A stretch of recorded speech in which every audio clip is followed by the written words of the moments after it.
Coming up on 21 News, hundreds protest after a Youngstown businessman was arrested and imprisoned by Immigration Custom Enforcement. Local men and women take the streets of Sharon to share their voice as part of a national march. A local lawmaker speaks out on his concerns of the federal freeze. Locally owned, locally connected. Live from the 21 News studios in downtown Youngstown, this is 21 News, 6 p.m. Good evening and thank you for joining us. I'm Caroline Collins. Hundreds of people turn out to protest after the owner of downtown Circle was imprisoned by Immigration Custom Enforcement, or ICE. They marched to the federal courthouse with signs saying families are being ripped apart. They're upset Amar Al-Adi Othman is being held at the Northeast Ohio Correctional Prison on Youngstown Hubbard Road. His wife says her husband worked for 39 years trying to get his citizenship.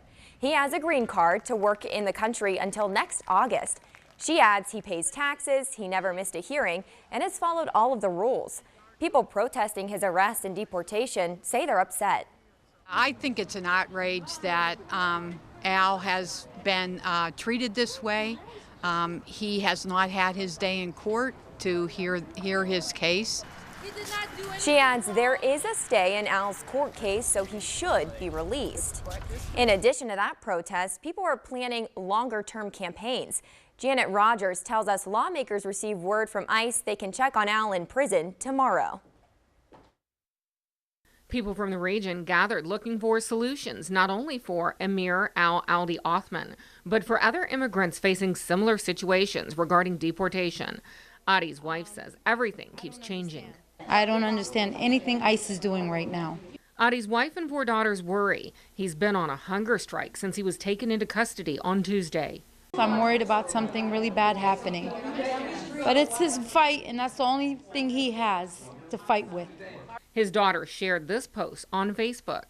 I'm in good spirit. I will keep going. I will keep fighting to the end. Ola Ohio, an organization that works to empower Latinos through organizing and civic engagement, shared suggestions such as protests outside the prison, where Adi is being kept on Youngstown Hubbard Road. The group also organized a blitz from January 22nd through the 26th for people to drop by congressional and Senate offices and demand Congress pass a Dreamers Act and humane immigration policy. State Representative Michelle Lepore-Hagan and State Senator Joe Schiavone received permission to visit Adi in prison on Sunday. He's not a criminal. He didn't do anything wrong. He was willingly ready to leave. He was told he could stay. Former State Representative Bob Hagan encouraged people to email Governor Kasich and ask him to appoint an executive director for the Correctional Institution Inspection Committee, or CIIC. This would allow lawmakers on that committee to inspect prisons in Ohio unannounced. The Mahoning Valley Sojourn to the Past helped set up the outreach forum at Flambeau's in Youngstown. With more local news, I'm Janet Rogers.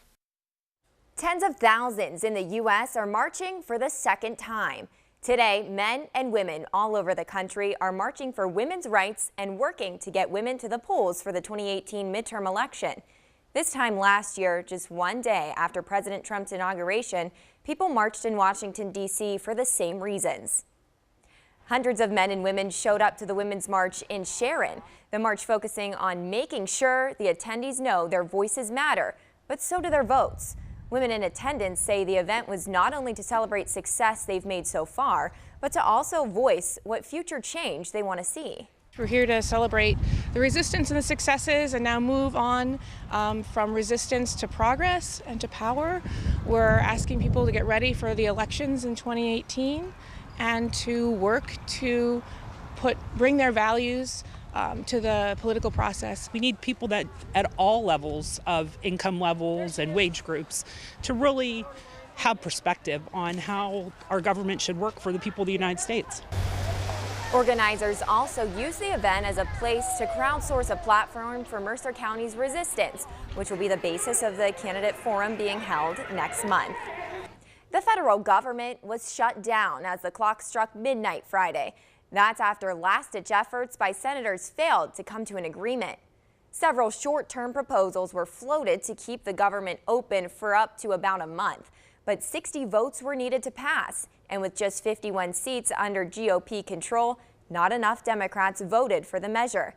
This is the first government shutdown since 2013, but the first in modern history to do so while the same party controls 3 branches of government.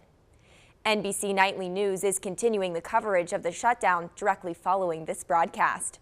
Local lawmakers are also speaking out concerning the shutdown. Several congressmen and senators from both political parties released statements about the federal freeze. Democratic Senator Sherrod Brown says lawmakers owe it to the people to keep working until they get the job done. Senator Rob Portman also released a statement saying he voted to keep the government open. He announced he's introducing new legislation called the End Government Shutdowns Act to prevent something like this from happening again. A full list of statements from other local representatives can be found on our website, WFMJ.com. Despite the looming government shutdown all week, the market hit another milestone. The Dow Jones Industrial broke the 26,000 mark, rocketing from 25 to 26,000 in just 7 trading days. Todd Berry, president of Berry Financial Group, tells us if past shutdowns are any example, this one shouldn't hinder the stock market's progress too much. A couple times through Clinton's administration, really a non-event. It was up a little bit during that time as well, and then 8 times during Reagan's administration it shut down. 8 times. And it was about flat during those times, although the 80s was one of the best decades ever for investing. So we don't think it will have a significant impact. Berry says with contributing factors like low inflation, low unemployment rates, and the new tax plan, he expects the bull market to continue for another few years. Finally, it's warming up a bit outside, melting some of that snow. Meteorologist AJ Harris is in now with a check of the forecast. Hi, AJ. Yeah, it was definitely warm enough to start melting that snow today. We had a high of 42 degrees, so we were well above that freezing mark and well above average. Now, this year so far, we've had 17 inches of snow. A lot of that was from the last 2 storms we've had, but now that snow has started to melt, those snow depths are down from anywhere from 6 to 8 inches. Now we're around that 2 to 5 inch range around most of the valley. Still a few pockets with some heavier snow that has not melted yet, but temperatures are going to continue to stay very warm and above freezing. Even as we go overnight, we see those temperatures staying steady around 35, 36 degrees. So it's going to continue to be above freezing. That snow will continue to melt. Caroline? Thanks, AJ. Coming up, a detailed timeline on a woman accused of murdering her husband and fleeing to Brazil more than 10 years ago.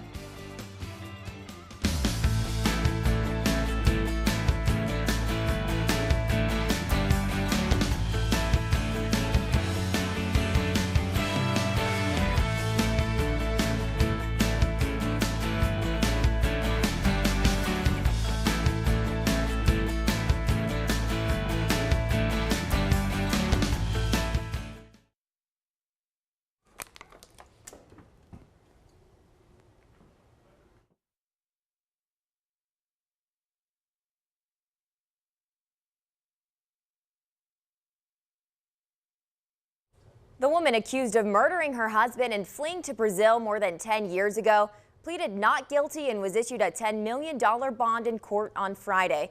Claudia Herrig appeared before a Trumbull County court judge accused of murdering her Air Force reservist husband, Major Carl Herrig, back in 2007. Jennifer Brindisi takes a look back on the case. It was March of 2007 when police found the body of Vienna Air Reservist Major Carl Herrig in his Newton Falls home, shot to death. He'd been shot twice in the back and once in the head. Police immediately wanted to talk to Herrig's wife, Brazilian-born Claudia. If we could talk to the wife, find the wife, we'd like to talk to her. And the task force is progressing in different areas on this investigation.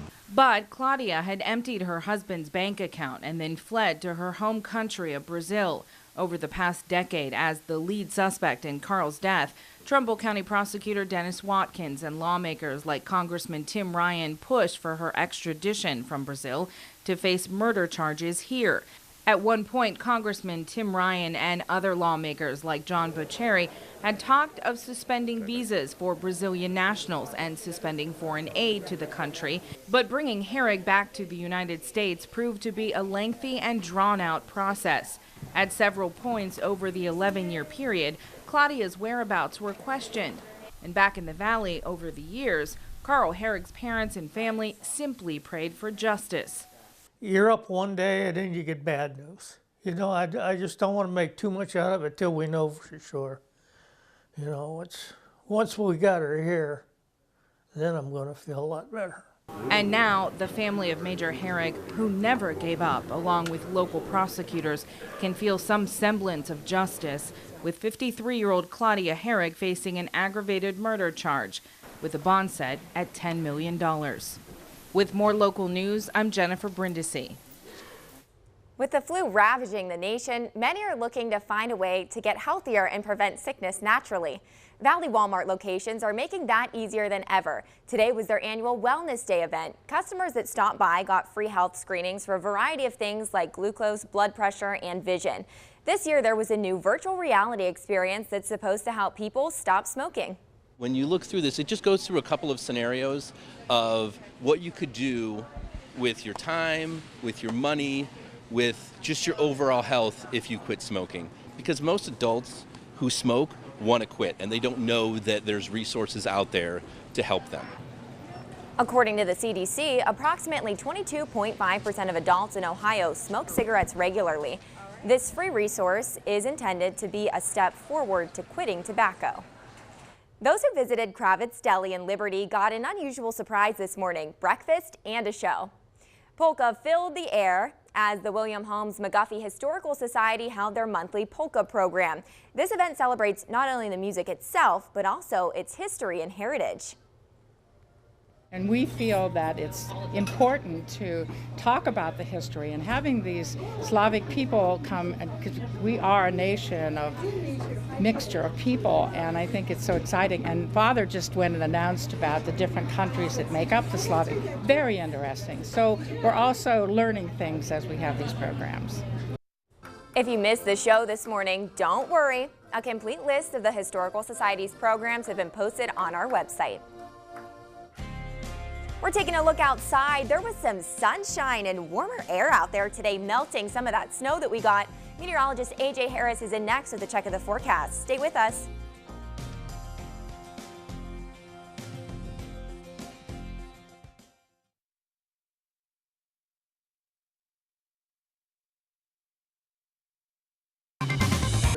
Okay, so the question is, even though it's warming up, is there going to be a time that we can get our car washed? You know, probably not. Between the rain and like the salt and the snow melting, it's just probably not until April. So even today, it's going to rain tomorrow? Yeah, looking at some drizzle tonight, so that car's just going to get dirty again, unfortunately. That's the worst. I don't know what to do. I know many of you don't know what to do. Yeah. The filthy cars are just a mess this time of year. Yeah, just wait until spring and then wash it. It'll be fine. All right, we'll go with that. Thank you, AJ. Up next, it's a true family business with a new generation taking Ralph's Barbershop in Hermitage into the future. We'll take a look at the unique products carrying the family name. You know a barbershop's good when you walk in the door and every seat's taken. Ralph's Barbershop has been around for a long time in Hermitage. It still has that old school vibe mixed with a little new school success, with Ralph's grandson taking the business into the future. Steve Vesey has the story. Ralph Branca came to the U.S. from Italy, just enjoying every clip, every trim, side by side. The Branca men doing what they do best. 3 generations strong, Chad Zan is heavily involved in the Branca men line as well. You can learn more on their website at brancamen.com and follow them on Instagram. Coming up, Chelsea Olsen sparks the Youngstown State women's basketball past Cleveland State to end their 4-game losing streak. So big game up at Bigley Center tonight for the YSU men. They need this one. All right, thank you, Mike. Right. For more local news, weather, and sports, and any breaking news, log on to our website, WFMJ.com, or download our 21 News app. We'll see you right here at 11.